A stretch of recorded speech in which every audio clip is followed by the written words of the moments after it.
Hello everybody and welcome back to the United Stand call-in show, a call-in show for all of you guys to get your opinions in, and joining me today to take your calls is Maud. Maud, welcome. We're going to be talking about, obviously you can see from the thumbnail, Bruno and Rashford. A lot of people very divisive on this subject, Højlund's criticism that's coming in, how Erik ten Hag is going to take this team forward, all of the divisive topics in the fan base we're going to be covering on this call-in show. But first of all, let's get your opinion a little bit. You weren't on the forum yesterday. Yeah. What did you make of Man United's performance against League One side Wigan? Yeah, it's hard to say we did good because it's Wigan, and it's like we should be doing like excellent. We should be absolutely blowing Wigan out of the water. And I know it's kind of like you can't keep saying that to every single team because it feels like every game we keep saying that we should be doing this, we should be doing that, and then we just get like an average or mediocre performance. But I feel like in general we played all right. We could definitely, there's a lot of improvement, especially going forward in my opinion, a lot of improvement that's needed when it comes to finishing and whatnot. But I mean, I've heard a lot of mixed opinions with this game. Obviously, we heard Ricky's opinion on McTominay, wild. I'm sure everyone saw those clips going around. About like 6 people, like just from like my family and friends messaged me last night. I was like, what was Ricky on? Genuinely, like my head, I was just sat there like, are we watching the same game? Like the team McTominay's on the pitch.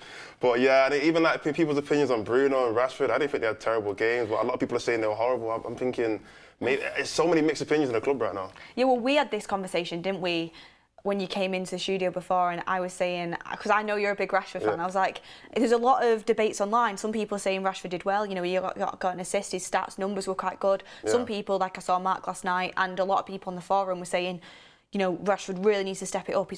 I think he's on 375 grand a week, like he's our top earner, like he's not doing enough. And I am one of those people, as much as I love Rashford, like again, okay, yeah, he got the assist yesterday and he did a couple of things that looked good. He made the keeper, like, you know, do a good save, but we're against Wigan. Like in reality, he should be ripping it up, and you want to just see him like be a team player, and I don't feel like we're seeing that as much from him. No, you're 100% right. My thing with Rashford is that we know that he works based on confidence, which isn't the greatest thing because you kind of want players to be able to just play regardless, whether or not they're having a good run of form. You kind of want them to still put up good performances, but we already know from years ago that he plays based on how confident he is. And for me, the thing that I feel like gains confidence in Rashford is when he puts up numbers. When he starts putting up numbers, you see he goes on a crazy run of form, and the numbers just continue to develop and continue to grow. And the past 3 games, I think he's put up, like 2 assists and 1 goal and whatnot. And it's the first time this season where he's gone on a run of more than 2 games, or 3 games where he's actually scored or assisted. And I think that's the reason why I'm getting a bit more confident in him, is I can sense that he's slowly going to start developing into the old Rashford, or whatever Rashford you want to call it, into the Rashford that we know and the Rashford that we need for him to play. So that's the only reason why I'm still like on his side, and I know everyone's still against him and whatnot, but I feel like when he starts slowly putting in numbers each game, and if he continues his form of getting goals and getting assists, then I feel like we're going to see him slowly develop into what we know him to be. I hope you are right. Early optimistic, but early scouting report from Moss coming through. I can't see it at the moment, but I hope you're right, because that's the Rashford that I want to be playing for Man United. And we are in this situation where he's just signed a new deal. People are saying, "Oh, well, you're talking about selling Casemiro and Varane. Like, why don't you talk about selling Rashford? No one's like, we're not going to sell Rashford. He's just signed a new contract. He's the face of the project. I don't think we should either. And you know, we need to try and make it work. But it's all about your guys' calls on this show. So let's get the first caller in. Our first caller is, I mean, it just says on my sheet here, RD Man.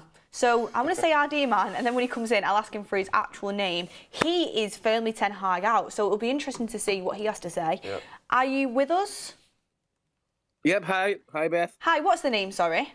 It's Chris. Chris, welcome to the show. So I've got down here that you are Ten Hag out. I mean, I know a lot of the fan base are on the fence with this, and some firmly want to keep Ten Hag and see what he can do under the Ineos project. Some think enough is enough. I mean, can you explain to us why you are Ten Hag out at this moment in time?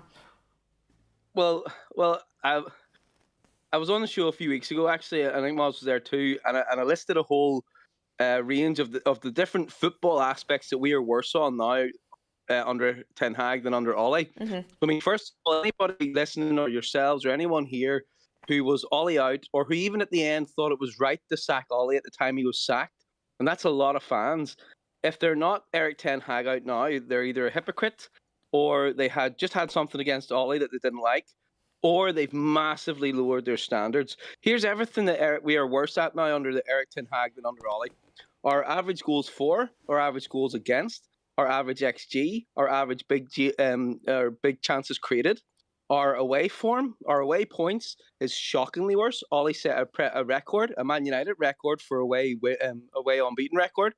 Or the amount of goals our games that we win by 2 goals or more, so comfortable wins, way, way worse. Again, Ollie set a record for the amount of times that we scored 4 goals or more past opponents in a single season. You mentioned it last night in the fan forum. We rarely ever see 3 or 4 goals under Ten Hag. Like, we don't.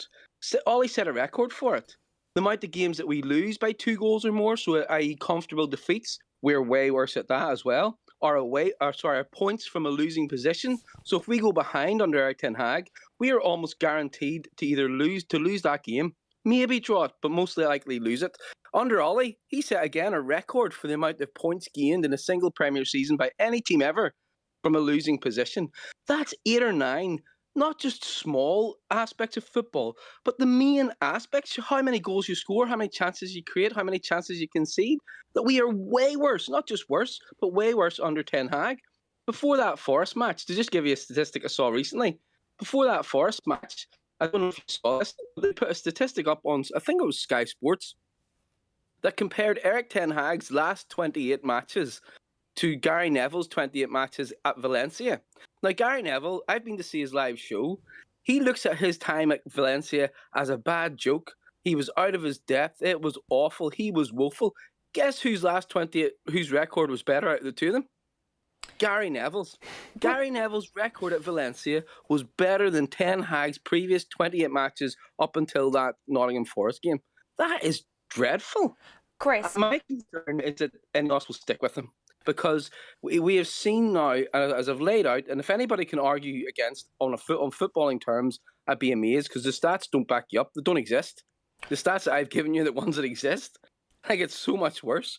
But I think you're saying there about, I saw on the thing it said about, Bruno and Rashford, should we be selling these players?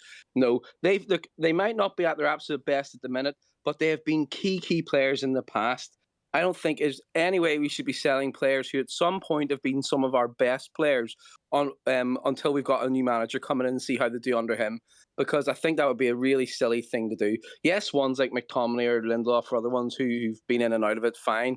But players of the likes of Bruno and Rashford and so on, we shouldn't be selling them until we've got a new manager to see how they do, how he does. You know what I mean? It's okay, Chris. I'll let Mars come in a second. The one thing I would put to you is, I completely understand your frustration, and absolutely your stats that you've got up there from the last 28 games as well. They definitely do not lie, and I understand this football is not sustainable. But I think the reason that Eric Ten Hag maybe has some patience with the fan base is, one, because I think people are sick of the manager cycle. Maybe Eric Ten Hag's lucky that he's just, the last one where people are willing to put in a lot more patience. I think, two, people would say, in Ollie's tenure, obviously a lot of it was without fans in the ground. That can have some sort of effect on the football. And I think other people would say that Ten Hag had last year in the bank, where he took over the worst ever point scoring Man United team, which some people thought actually the manager after manager and the way that things have been dealt with has set the team back so far, that Eric Ten Hag taking over that, then managing to get top 4 and also winning a trophy, which Ollie never won a trophy. I know he got to a lot of finals, but he never won one. That's one stat that kind of goes for Ten Hag. I think people will find ways to argue with you, and I can see both sides of it. Can you, Mods? My only question is, Chris, would you have still sacked Ollie then? No, and I actually said this to you the last time, Moz. I felt that Ollie had hit he had hit a bad wee patch. But even again, then I think I maybe said this the last time, so I'm sorry I'm maybe repeating things, but I don't think a lot of fans are letting it sink in or really realising just how bad we are now compared to Ollie. I think there's a lot of actual negative revisionism of Ollie's time, and if you go back and look at it, I mean, it's a lot better than a lot of people actually still want to give credit for. No, even in Ollie's worst period, his rough kind of time in the season he got sacked, we had seen performances that season where we beat Leeds 5-1, we beat Newcastle 4-1, we came back and beat Valencia, Atlanta, we put 3-0, 3 past Spurs away from home, our last away victory, still, against the top team. I mean, like, there was performances even in that patch where Ollie was doing badly that were way better than anything we've seen at all this season from Ten Hag. And to go to your point as well, Beth, about, there's a few things that you said, and they're arguments that I've heard countless times, but unfortunately they're all very flawed. They've got a lot of holes in them. Like you were saying there about giving him a bit of time. I agree in a sense with the principle of that, right? That at some point, I'm sick of the managerial cycle. And there was once on one of the fan forums, after one of our defeats, you sort of said, look, I'm still Eric Ten Hag in. I just feel I have to back someone. My fear is that we missed the best opportunity to actually back someone through a bad time. And that was under the managerial sort of setup, not just of Solskjaer himself, but of Carrick and McKenna. They have gone on to show that they are quality coaches and quality managers. They've gone on to prove that. And I think that was the time where we should have been backing a manager through a rough period. People bring up last season with Ten Hag, and you're saying there about, he inherited the worst points total ever of United. He's on form of this season to set a new worst total. He's on form to do worse. And that's after having a lot of his players coming in.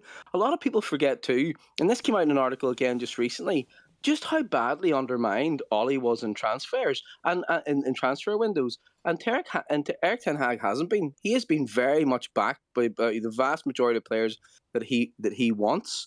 Last season, I phoned six. So I'm not being smart after the fact, if you like. Here, I phoned 606, the radio phone in with Chris Sutton and Robbie Savage on about the second week of May, and this past year, at the end of that last season, and Chris Sutton said, you must be thrilled with Eric Ten Hag's first season. And I said I really wasn't. I was very underwhelmed. Yes, I was pleased that we won a trophy. Yes, I was pleased we got top 3. But the vast majority of the football that we watched under Ten Hag last season was actually like this. Okay, Chris. Okay, Chris. Then final question for you is, when you look at Ollie's best season for Man United, you would say it was the season he came second. Would you agree with that? Yeah, the season he came second, and he got second. He got second in the 2 semi-finals and a final. I think it was 2 semi-finals and second. He got. Okay, so 2 semi-finals and second, and we were a massive point gap off top. So we weren't competing for the title. So second and 2 semi-finals.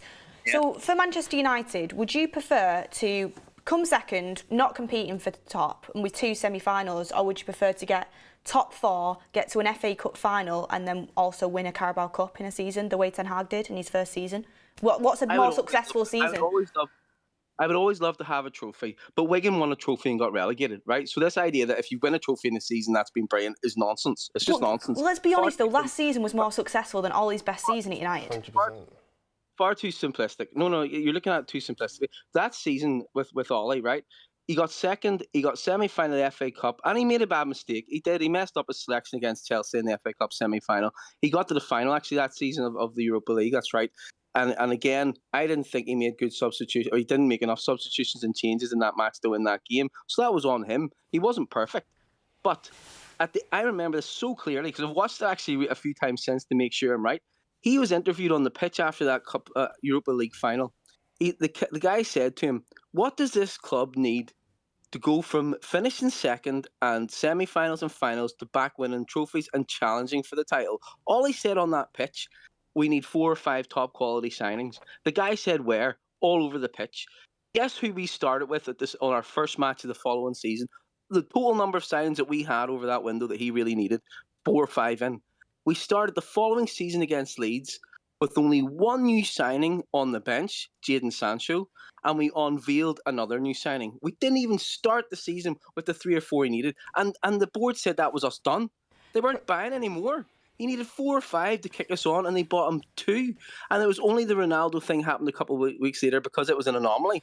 But he was so badly undermined. I understand. Look, I would rather have a trophy, but listen, Ten Hag has proven he is not the man to take us forward. You guys don't realise, Beth, the amount of times in the fan forum last season when we did win the trophy and come third, that you guys were so frustrated with what you'd seen. No, but of if course. you were going like this, that was so bad, but oh well, we got the result. And that was true. Of course, Chris. But again, sorry, I said one last thing. I said last season again on that phone in, your results and your performances will always eventually sync up. And I said, we have been getting away with it under Ten Hag so many poor performances, but we got a result. Eventually, that will come back to bite him in the backside unless the performances get much, much better. And this season, they haven't. And just like I said, back in May, the results now have dropped to match the average level of our performance quality, which is not good enough. Chris, He may have got that trophy, great, but he's not getting us any more. Chris, I understand your point. The football hasn't been good enough. I get you, and you're completely entitled to that. Just because Erik ten Hag isn't good enough also doesn't mean that Ollie is. He did have a lot more time, but I completely understand your opinion coming from you there. And thank you so much for spending your time coming and explaining it to us. It was really interesting to hear. Thank you so much, Chris. Thank you. Chris had a lot to say. You know what?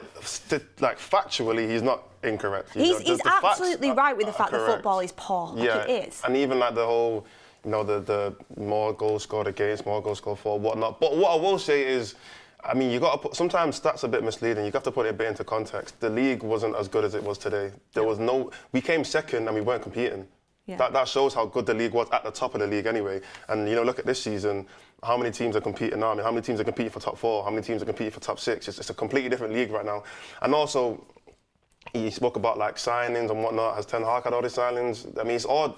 Again, you have to put everything in context. But in my opinion, if you said bring Ollie back, I say no. So I don't see the point in comparing him to And Ollie. plus, I mean, we didn't get time to talk about this, but Ten Hag has the whole background of his career at Ajax to back him up. Ollie before United was Cardiff and Molde, Reg.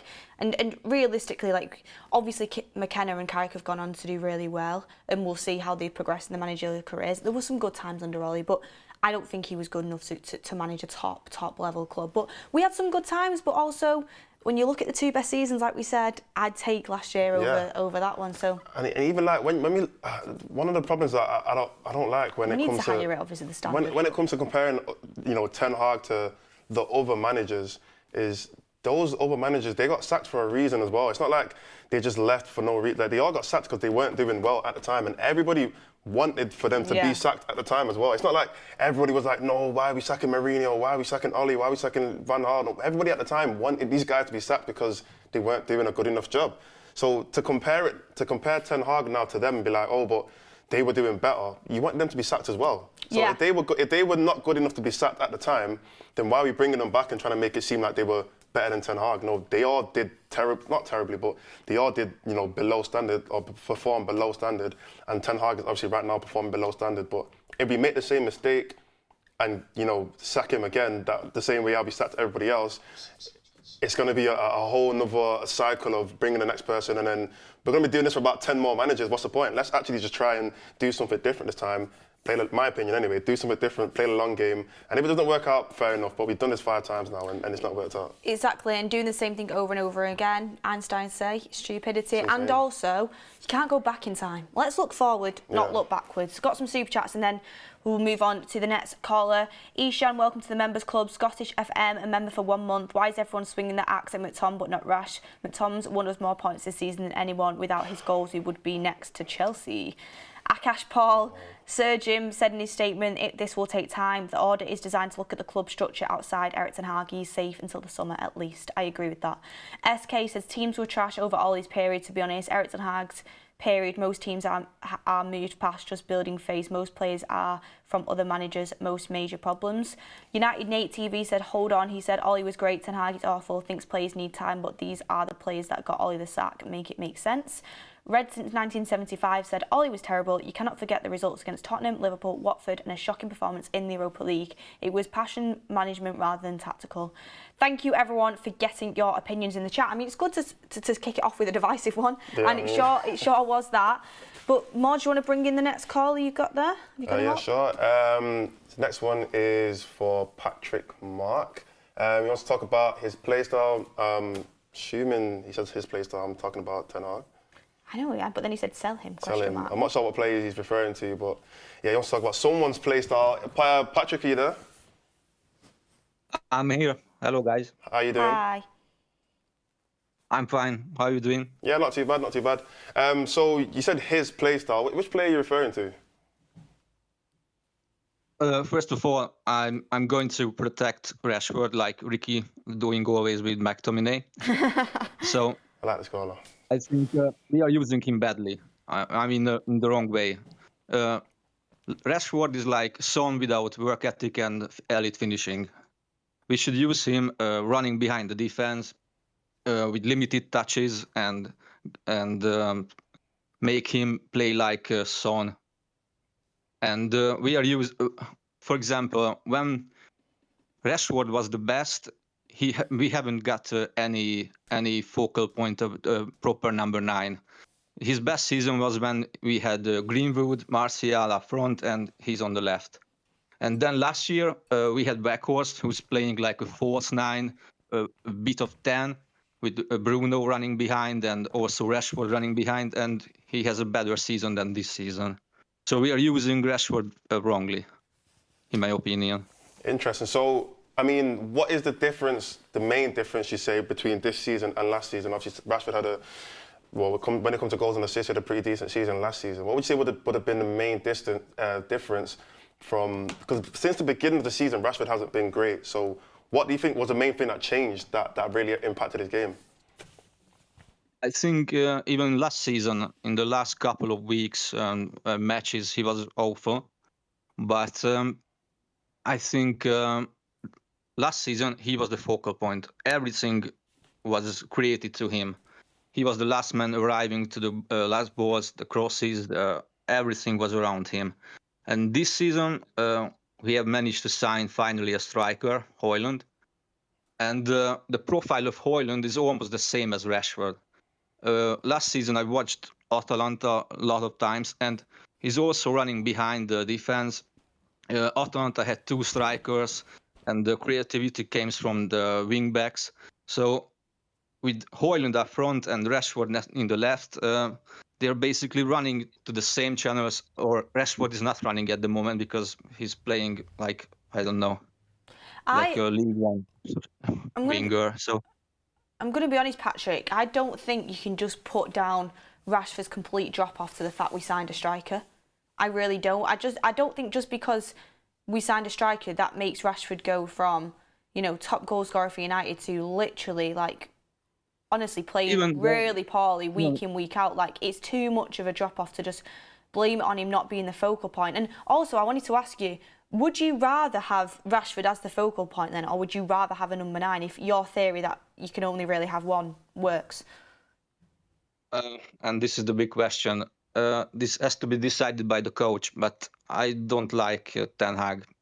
So we need to wait for the summer and having a better coach, and he has to decide whether if he's going with a proper number 9 and making Højlund as a focal point and using creative wingers and using Bruno better than this year, because even Bruno has a drop-off because Ten Hag is not the right man.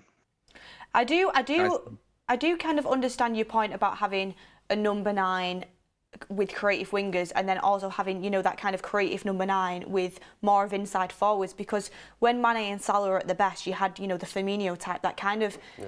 He obviously scored goals, but he was so good at contributing to... Facilitating the wingers. Like, he was so good at that. Whereas now you look at City with Haaland, like, he's got wingers that are obviously, again, good. They can score goals themselves, but there's a lot more crosses going into the box. You're facilitating the number 9. At the moment, United have a striker that's relying on service with 2 wingers that are trying to score themselves. It doesn't work. I completely get that point. Yeah. And even Garnacho is a bit like a player like Rashford, but he's trying to be more creative. Like yesterday, we have seen some beautiful crosses from him, but... this is up to the coach. The coach has to decide what he would like to see from his wingers. And I think even Ten Hag doesn't know what to do. He's using McTominay as a false 9 again, running with Højlund in the same channels and arriving in the box, because that's the only thing he can do. So yeah, it's frustrating. There is certain things Ten Hag does that I can't wrap my head around. But thank you so much for coming on, Patrick. Look. Oh, do you want to ask him quickly? Sorry. Oh, okay. Thank you, Patrick. Bye. Thank you. Yeah, what I was going to say was, I mean, I know this is a hypothetical and whatnot, but just try and think of it from this point of view. Let's say before this season started, if you asked everyone, would you have signed Rashford? Everyone would say, yeah, surely, before the season started. Now he's had this season and it's not worked out, and it's clearly been a change of the way how United have played from this season and last season. Obviously adding in Højlund, trying to make him the focal point, even though they're not really facilitating him. But would maybe not you, but would everyone still have the same opinion of Rashford if we had bought him? Or is everyone just saying this because he's been at United for his whole life? It's an interesting one. We wouldn't have the same opinion. I don't think everybody would say, oh, let's get rid of him, he's not a good enough player, because before the season, if he had an option to buy Rashford, everyone would have said yeah. And then now that he's obviously having a season, and we're clearly seeing that like the way United are playing is obviously different, and he's obviously being affected by it. Because a lot of people, I've been on the forum one time, and what was the game we played a lot of like counter-attacking against Aston Villa, and we played like I said, a lot of counter-attacking football, really suited Rashford's game. He had a decent, probably his best game of the season. And he played amazing, very similar to how he played last season.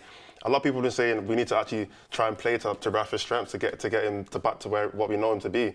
But because Rashford's been here for so long, it's like, oh no, we need to get rid of him, If he goes, I can promise you now, if Rashford was to go, he would be absolutely dangerous at whatever team he goes to, because they're going to play to his strengths, and we're going to see the Rashford that he's shown us in the past, in my opinion anyway. I mean, I'm like in the middle. I don't want Rashford to be sold. I know a lot of people do. I don't want him to, but I'm getting really frustrated with his performances. It's a tough one, but to put the caller then, Patrick, really did kind of put it into perspective that we're not playing to anybody's strengths. Yeah. We've got such a mixed match of players playing to different strengths on the pitch that it's just not cohesive and it doesn't work. And that McTominay, kind of basically second striker thing is an absolute disaster.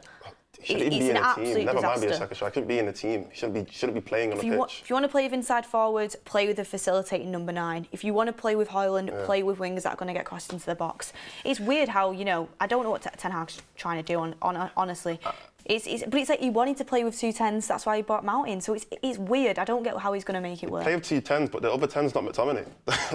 You want to play with 2 10s, play with 2 actual 10s. Don't just play with a guy who had a nice little run of form scoring goals and we're just going to say he's a 10 now. He's never played 10 in his whole life. Makes no sense. And even the other guy, when he's speaking about Ollie, about how good Ollie was, Ollie was playing football that suited Rashford, it suited Bruno, it suited these counter-attacking players, it suited, who else playing over wing? I think Greenwood and then Martial. That team was suited to play that kind of counter-attacking football, whereas that's why we were scoring so many goals. The style of play that we're playing right now doesn't really suit doesn't suit any of those players, and it doesn't mean that we're going to score a lot of goals. So yeah, because obviously, the Martial Greenwood, Bruno and Rashford partnership, it was in sync and it was cohesive. The style of play was sit back and counter-attack, but it worked in what it was supposed to do. We've got a mixed match of players now, in my opinion. Somebody said in the chat that there's absolutely no evidence to suggest Rashford would be successful elsewhere. What do you think about that, Mons? Okay. Akash Paul says, if Saudi bids 200 million for Rashford, United are selling. Mans with a super chat in, thank you. Anil Seshkar says, we have improved on off-the-ball work under Ten Hag, but to improve in possession, Bruno, Rashford and McTominay should be replaced. Marco Glazes out says, Rashford as Pete is at Manchester United, move on. Nigel said, Rashford can never be like Son. Son presses the attack and defends. Rashford's game is very limited. He can never adapt to the game to play like Son. I think Son is better than Rashford. I agree with you on that. Yeah, I mean, obviously he's better. To say that he's hit his ceiling is ridiculous. I think that's wild to say. I hope he's not hit his ceiling. A player who's 26 years old. Say your Salah comment. All I'm saying is, when Liverpool bought Salah, how old was he? He wasn't a 21-year-old upcoming winger. He was about 25, 26, around that age. And he came to Liverpool. He came to the right system. I mean, look, Chelsea had De Bruyne, Hazard, and Salah at the same time, and only Hazard was when he played well. What happened to them? De Bruyne, Salah both left. They got a bit more experience, came back to the Premier League, and dominated at a later age. I'm not saying Rashford's going to be like Salah and De Bruyne, but that's not what I'm saying. But I'm saying it is possible for a player to develop and to hit their peak at, it's not even a later age. Your peak is supposed to be your late 20s anyway. That's where most players hit the peak. So, in my opinion, he's definitely got more to go. He's definitely got a higher ceiling to get to. Interesting. Ice Wolf Gaming says we need to back Erik Ten Hag. If we sack him, who do we get next? Potter, give me a break. Absolutely not. Not for me. Well, let's get on to the next caller. Some interesting topics coming in. We have Eli, who wants to talk about McTominay. Eli, are you with us? Eli? Eli, are you there with us? Hey, what's up, guys? Hi, Eli. Thank you for coming on. So obviously you want to talk about McTominay. I mean, what are your overall opinions on McTominay's role as basically the second striker that he's playing currently in Ten Hag's system? Okay. First of all, I want to give a shout out to you guys, Beth, Maud, so my new favorite guys. Oh, thank you I very really much. love the sound and everything. Thank you. Yeah, but I've been watching this fan forum and everything for the past like months and stuff, but it's really, really getting to me. Like everybody just keeps saying Bruno this, which is fair. He has not been having his best season. It's clear. But when they start comparing him to McTominay, it just really, really, really ticks me off because what is this guy? What has he done to warrant this like new love? Everybody, mostly Eric Ten Hag and obviously Ricky. Let's just leave Ricky doing his nepotism. That's what I'll call it because I don't see any comparison. Yesterday's shows ticked me off seriously because he was talking like, oh, McTominay did this. Like, how many passes did he have in the whole game?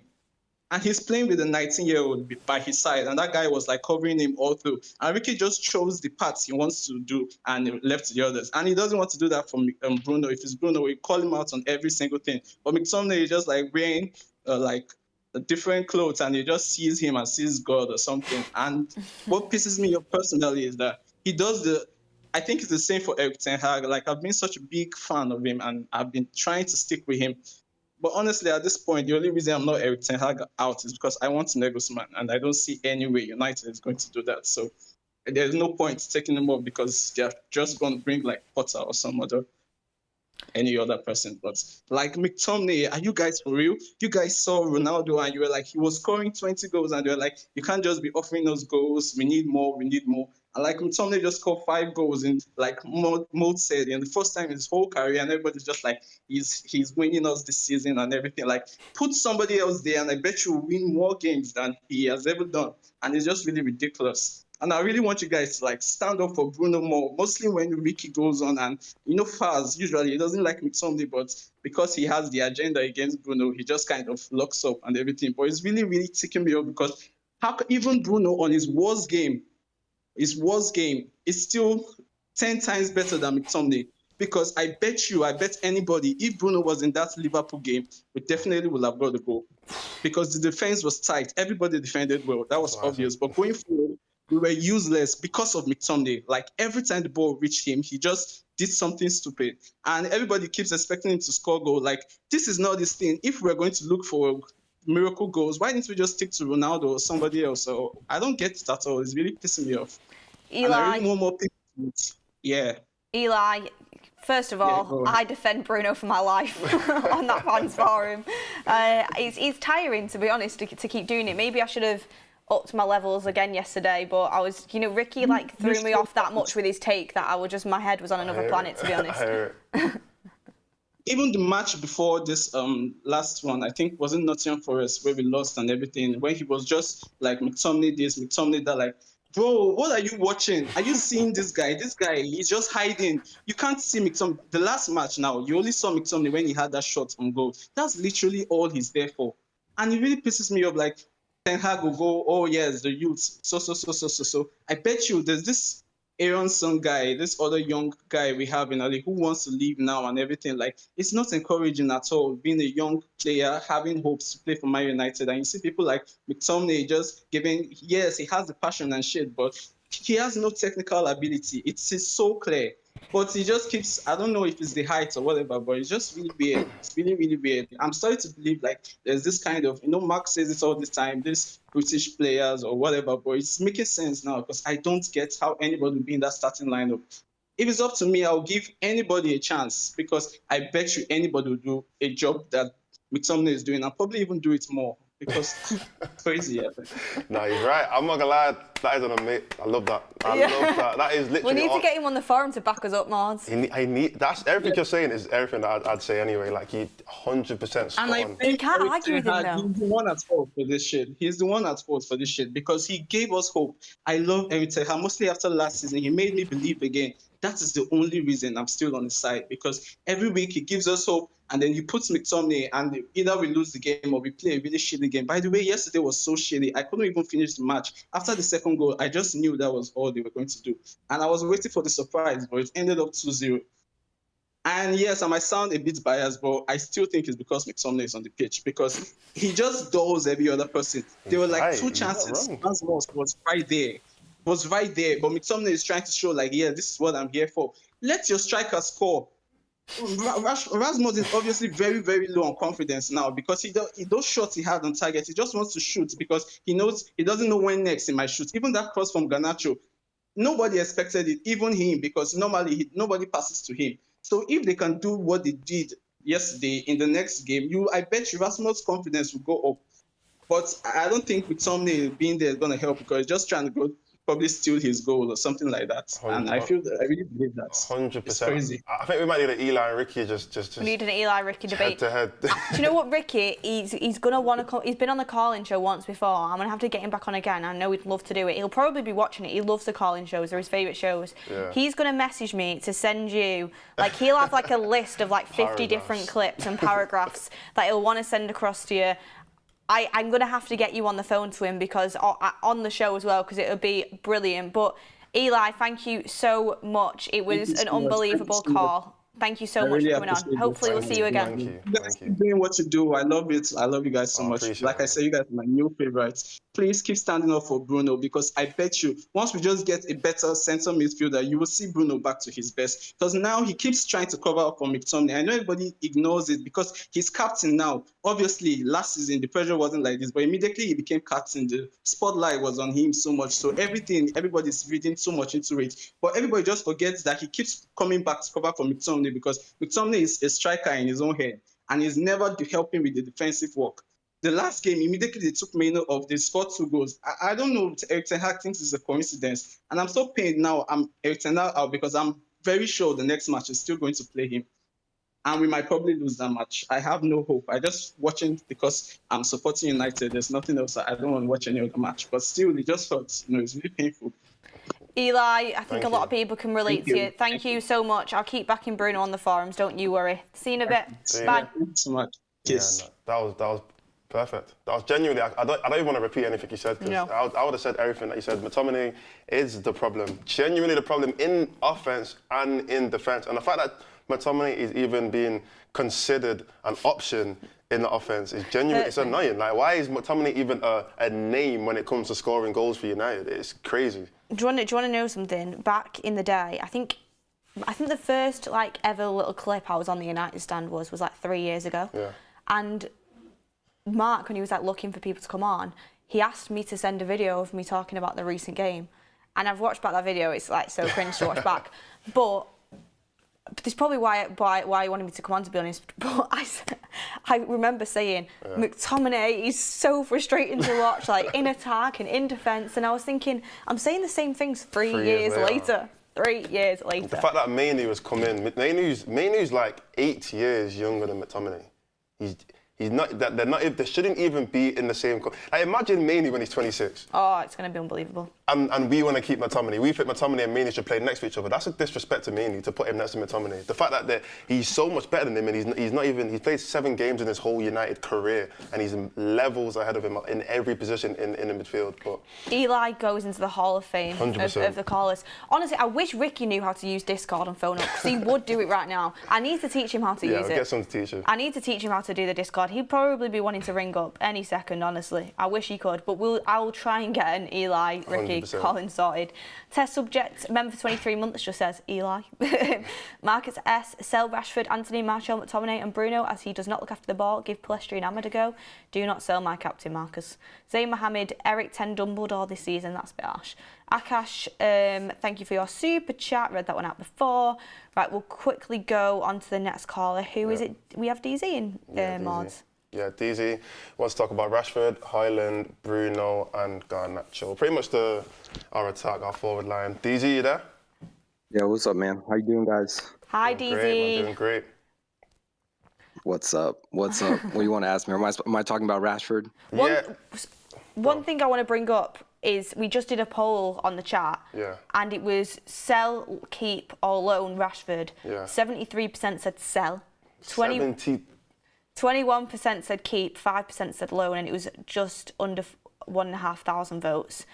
You can't believe that, but Mods, I mean, what do you think about that? And obviously, 70, you think so?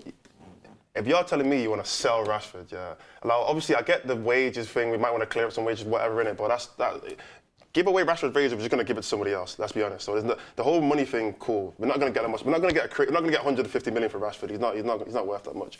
So you're telling me you want to sell Rashford and get in who? Who are we going to get in that's going to give as much output? I get it. This season's not been great, but how are we going to get in to give that much output? We're not going to get anyone in better. Like, I mean, there was also a poll in the summer that was like Højlund or Kane, and Højlund won by 80%. I couldn't believe it. I feel like maybe it is very reactionary. Maybe it is just like emotions. I don't know, but that genuinely makes no sense. So Rashford for what? I do love Højlund, but obviously. And then we're going to rely on Garnacho to just be our only left winger until further notice. Like, I mean, interesting. What DZ? What do you think about this? Because I know you're not the biggest Rashford fan. No, you can bump that up to 74% right now because, I mean, I have the receipts. The very first call-in, I said we should sell Rashford. You know, I know the Mbappe news has been heating up about the Madrid move. That is the light at the end of the tunnel is Mbappe goes and Rashford fills in his place at PSG. They're the club dumb enough to buy Rashford, and I know people like him. Okay, and I'm sad because when Rashford broke through under Van Gaal, I was really excited about this profile coming through. Young, hungry kid from the academy, everything that this club was meant to be. And that player now and the attitude now and the demeanor now and the body language now is nothing of what we expect from a United player.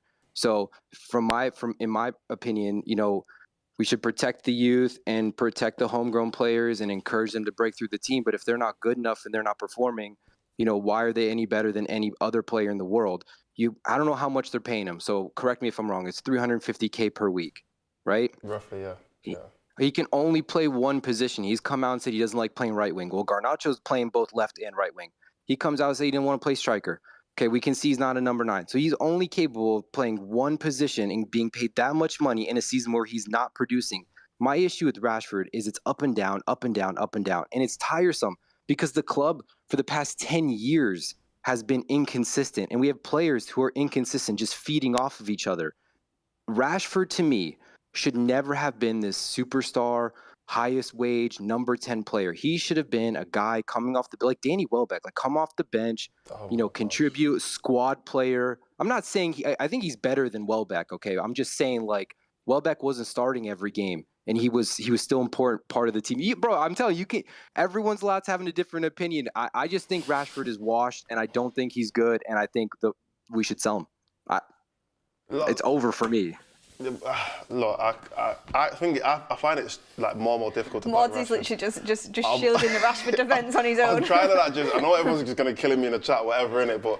Don't worry about it. Have your own opinion, Mods. No, I'm never going to not back, like, maybe I can't say never, innit, like, if he just completely starts scoring own goals and stuff, maybe I won't defend him, innit, but, like, one thing with Rashford that I will say is that people say that he's been up and down, but if you actually look at his like, stats, when it comes to all competitions, from when he's come to United, they've increased every single season. They've gone, other than the season where I think he got injured and he scored like 5 goals or something like that, and he barely played. He played like 20 games. They've actually increased in all comps every single season. Now, I know people are going to say, oh, but that's all comps. But does the Champions League not matter anymore? When he scored 6 goals for the Champions League, did no one care? When he scored a hat-trick against, was it Leipzig or someone in the Champions League, did that not matter? If his output is increasing every single season, first of all, that means that he can keep on going. You can't have a steady progression and say, oh, but he's hit the height, he's hit his height. That makes no sense. So his output has increased, and fair enough, this season, I'm not even going to argue with this season. He's been playing terribly, but the whole team has been playing terribly. And my only other thing with Rashford is as well, he genuinely is one of our more experienced players. And I know it sounds mad to say that, but I mean, you look across that front line, Rashford, Højlund, Garnacho, Pellistri, and Anthony. Who's the most experienced player of all of them? Are you going to tell me we're going to have no players who have played more than, 3 seasons at a high level? Yeah, but that's where we are right now as a club anyway. I mean, it's not like we have an abundance of attacking talent and midfield talent and defensive talent. I mean, the club is in this wildly odd transition period where we have experienced players, young players, and, veteran United players, and nobody's good enough. My only issue, and I don't disagree with anything you're saying, because as we heard with the first caller, stats will tell you one side of the story, and your vision and what you're witnessing week by week, match by match is a different thing. I mean, you cannot tell me yesterday. I saw Statman Dave put out his big performance yesterday against Wigan, and it's a game where there should have been like 3 hat tricks across the field. I just cannot believe people look at that game and the eye test all season and say, this is the guy we should get behind to lead us forward in this club. I mean, it's a joke. Maybe he's good enough to win us a Carabao Cup every 5 years. Maybe he's good enough to help us get to an FA Cup final. But I want my club to be successful. And I sound like I just keep repeating myself every time I get on these calls because I say the same stuff over and over again. But like, I want my club to be successful, and I don't believe Rashford's that guy. And I do think that Rashford would play better and Bruno would play better if we had better number 9 play. And I'm not knocking Højlund solely for that, but better number 9 play, holding the ball up, passing, creating chances for your teammates, and especially the right wing play. I mean, how has Garnacho been this revelation playing right wing, his second time per his brother playing right wing? He's been excellent creating chances for his teammates. So I do think everyone would play better, and it's unfair to put it all on Rashford's shoulders. But my issue is that if I was that bad at my job for a 6-month period, I would get fired. Why are these guys held to a different standard and being lauded as, club icons and faces of the club and being paid this much money when they're unable to produce week by week?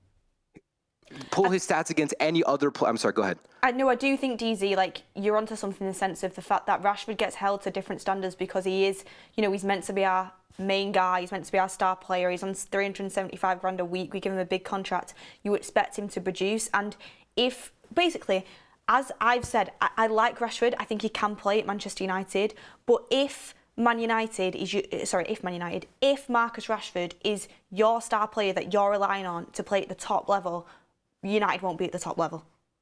Especially 100%. When you've got the likes of the Sons, the Salahs, the players that play right at the top level.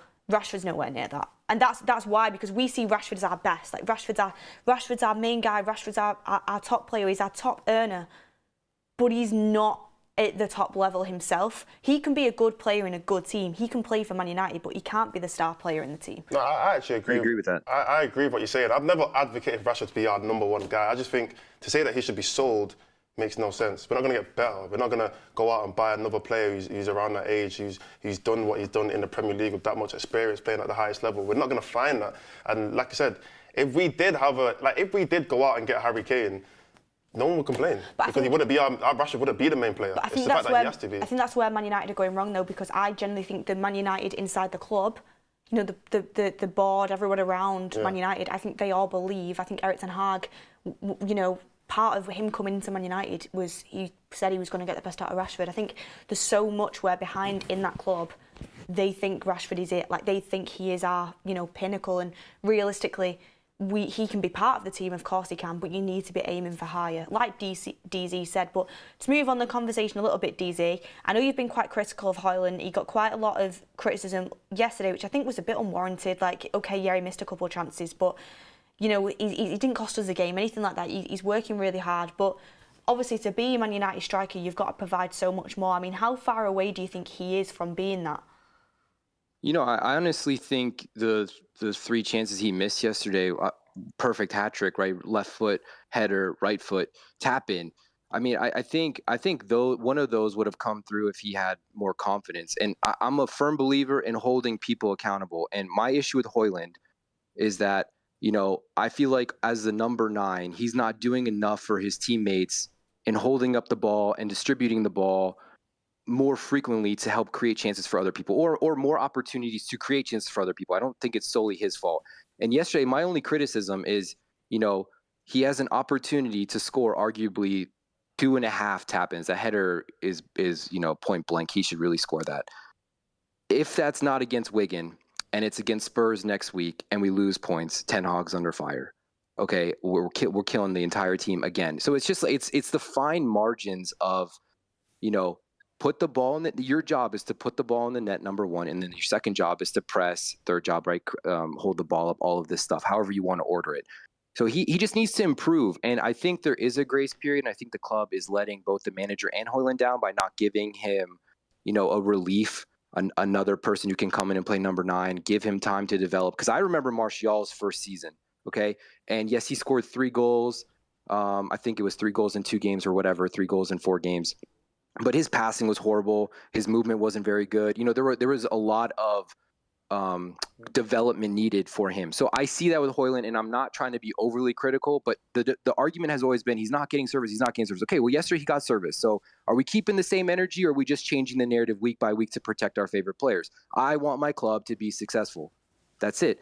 And the way for them to do that, if you can, sign a striker in January just to take some of the burden off of him. If not, if Martial's your guy, then rotate Martial in more. I mean, I don't understand. And I just don't want Ten Hag to only take the blame for the players underperforming. And that's everybody. And that's all of the callers before us saying Ole should come back. I mean, good God, you know, Ten Hag's not that bad, but the players have been letting him down this season, top to bottom. Yeah, no, I agree. I think what you said about the whole grace period is facts. I think a lot of people just like Højlund in general. Like, as a person, he seems like a nice person anyway. Like, people don't want to jump on him so quickly to be like, oh, you're not doing this, you're not doing that. Let's give him a bit of time. Maybe it's because of this, maybe it's because of other people. It's young too, isn't it? We're creating a bit of it. We're kind of creating excuses for him. Let's be honest. We're creating a lot of excuses for Højlund because he's obviously not putting in the performances that we want him to. But a point you made about playing well but not scoring. Like, we've seen players in the past, like someone like, and I'm not trying to say he's like this player, innit? He's not, but someone like Drogba, top striker, one of the best strikers in Premier League in history. He didn't have crazy seasons where he was scoring loads of goals. There was a lot of seasons where he wasn't scoring a lot, but he was still impacting the team from being a striker. Whether it was facilitating Lampard or facilitating other attacking players, he was still making an impact on the pitch without having to score 30 goals a season.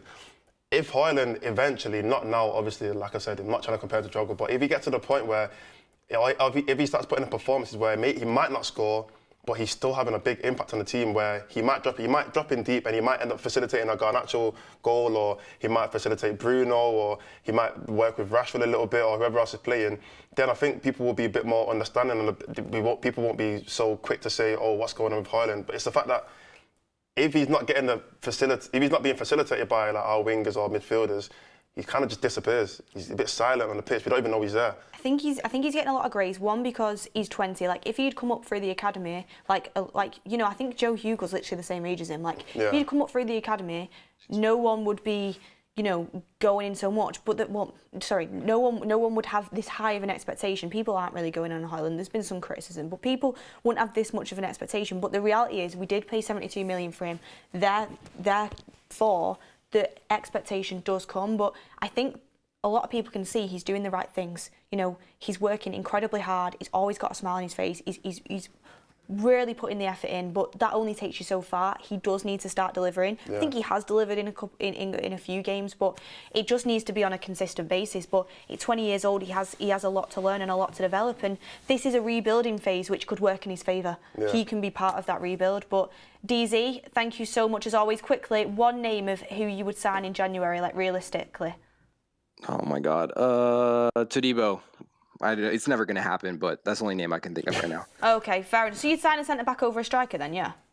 Well, I mean, Werner is going to Spurs, and that other guy from the German, I don't remember how to say his name, but he's in AFCON, isn't he? So it's impossible to do a deal. Yeah.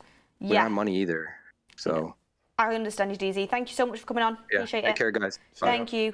Yeah, I think Højlund's going to be really successful at Man United. I think there's so much potential there. Yeah. And I think it was really harsh, like, to kind of criticise yesterday. Like, every striker, you know, can miss chances. Like I've always said, Haaland has like the most missed chances in the league, I feel like. Does he? It's something silly, like it's up there, but because we provide chance after chance after chance for him.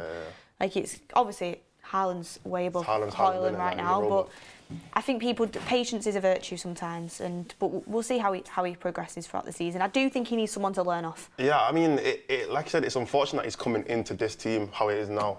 Like, the team how it is now, for you to be a shining light is difficult. That's why we look at Manu so highly. That's why I look at Manu so highly, because he's coming into a poor team and he's shining every single game that he's played. which is difficult to do because Very usually difficult. you end up just being a Dragged down. product of your environment. You end up just playing as bad as everybody else, but he's coming in, and I'm sure maybe someone might talk about mainly later, but for him to do that, it's impressive. So for Højlund, he's kind of fitting into what the standard that everyone's playing at, which is a bit, obviously it's unfortunate, but hopefully as the standard increases, he will slowly increase with that standard and he'll progress. I hope so. We have faith in for sure. But last caller of the day, we have Ryan Silver talking about Palestri loan. Ryan, are you with us? Hey guys. Hi Ryan, thank you so much for coming on. Obviously, and we know you quite well on here, but I mean, first of all, I saw that Chris Wheeler was reporting that it's very likely that Palestri will go on loan to PSV. What do you make of this? Do you think it is the right move for him, considering obviously Erik ten Hag doesn't really look like he fancies him, and he should be playing football, really, shouldn't he? Yeah, at his age, he should be playing a bit more. Everyone's like labeling him as like a youth prospect and stuff like that, but I try to keep in mind that he's 1 year younger than Anthony, and he's 3 years older than Garnacho, and any good player needs time. You know, they need to keep playing minutes and coming on as a sub and doing your best and not really making a significant difference to the game. I don't really think it's going to help his development, and I think he's quite unlucky to have been playing for United. I think his progression hasn't been incredibly reflective of the player he is. So I think a loan will be good for him. I would have personally preferred a permanent transfer with a buyback because I think a loan's a little bit too passive, and it gives the idea that, oh, I'm guaranteed to come back kind of a thing. Whereas a transfer with a buyback clause, because I need to do good, I need to work hard to actually deserve that return. Yeah, I mean, I think if he goes on loan, in my opinion, I think if he goes on loan, that's it. I don't think he's going to come back. I think he'll go on loan, he'll play well. United will end up buying another right winger in the summer or something like that. Ahmad will progress in the team. He's obviously going to start getting a bit more play, hopefully anyway, he gets a bit more play time. And we know already how Ten Hag feels about Anthony. So in my opinion, if he goes out on loan, that's it for his United career. I feel like he's not really going to get another opportunity to really get into this team unless he stays. So yeah, I think that's, in my opinion, if he goes to PSV, that's bye for Palestri for United's career. Yeah, I kind of agree with you. I'm a bit concerned about the fact that he's kind of high rated at the moment in terms of he's done somewhat well when he showed up. So I feel like if he goes on loan and doesn't perform, or he just half-asses it, really, you don't know what's going to happen. But it would take a really incredible experience at PSV for his value to shoot up. I think it's more likely to go down and not to necessarily be a great experience. So I think if we sold, like I said, we sold him with a buyback, I think we'd get guaranteed to make a decent amount of money, yet still have the opportunity to take him back in case he did really well. But I think at the end of the day, keeping him, I think it wouldn't be fair on him, because my favorite thing about Garnacho isn't necessarily his skill, is the fact that he just doesn't give up. He does a lot of stupid crap sometimes, but he's just trying every single time, and you can see he's rewarded for it. And I kind of saw glimpses of that from Palestri. So I think he's very unlucky with the situation he's got going, with Ten Hag kind of favouring Anthony. And then you got Rashford and Garnacho that he likes to play on the right wing instead. So I think he's not going to get a chance. So we need to give him the opportunity to develop, because I think there is a player in there, but we also need to keep in mind that it's a business in the end, and he's an asset. So we risk the chance of him flopping at PSV, losing value, and then never using him. So I've got a question. Obviously, for that right wing side, we've obviously got Ahmad and Palestri. I think Ahmad's about 21, Palestri's 22 or 23, something like that. Now, Ahmad didn't play the last game, right? He was ill or something like that. If you had a chance to send one of them alone, would you still send Palestri? If I had to send one of them alone, either Ahmad or Palestri? Yeah. Oh, absolutely. Yeah. Ahmad's a no-brainer to keep, I think. I'd like to see him have the opportunity to play a few minutes. I think he'd do a bit better. Also, he's gone on loan and shown what he's capable of, so I think he's earned that right. Plus, he's been unwell, then he had the injury, so I think sending him on loan would feel like a punishment, really. Like, oh, you were injured and then you were ill and you had a couple minutes and then we're sending you off. You're not really rewarding the effort he put last season and how he looked in the last couple of games. It's interesting for me, because if I had the opportunity out of Anthony, Palestri and Ahmad, who's the send on loan, it'd be Anthony. The one that cost us nearly 90 million. But Ryan, thank you so much. Lastly, little quick question from me. What do you think about Onana not playing his first game for Cameroon and prioritising Manchester United against Spurs instead?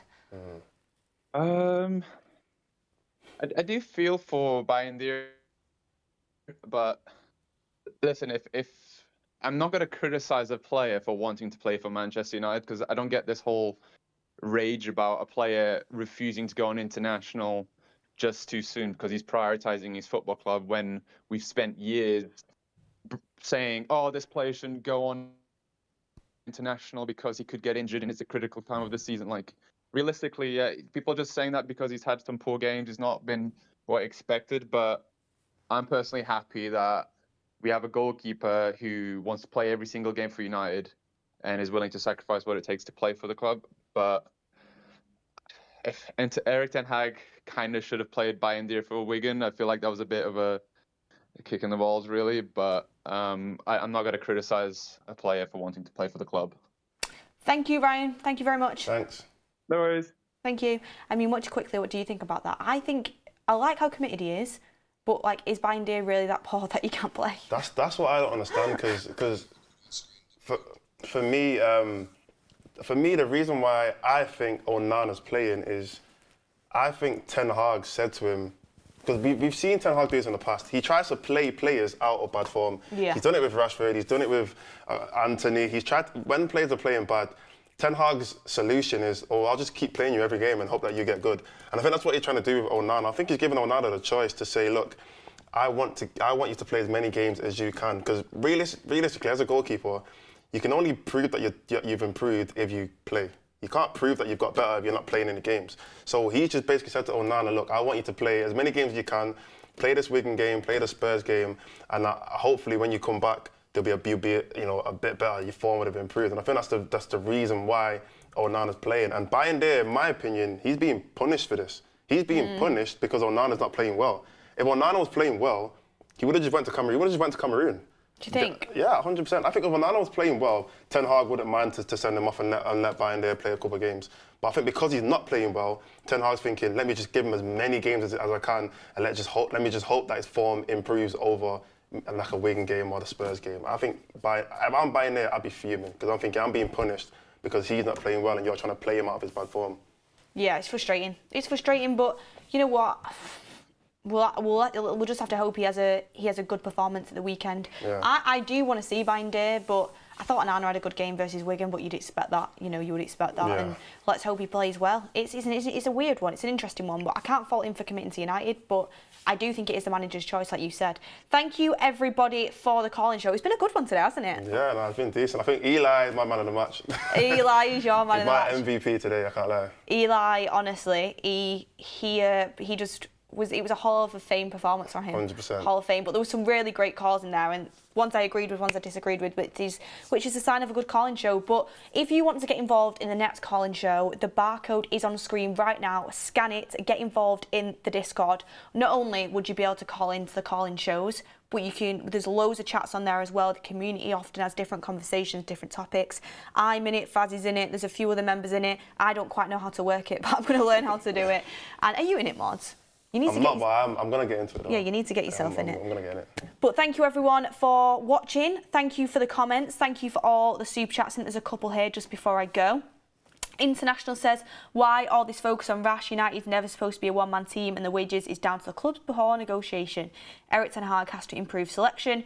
Rail Middleton says, as a Wythenshawe lad, it's sad to say, but he's had a purple patch. He's like McTominay. If he doesn't score, he offers nothing. It's all I can see. Mods won't agree with you.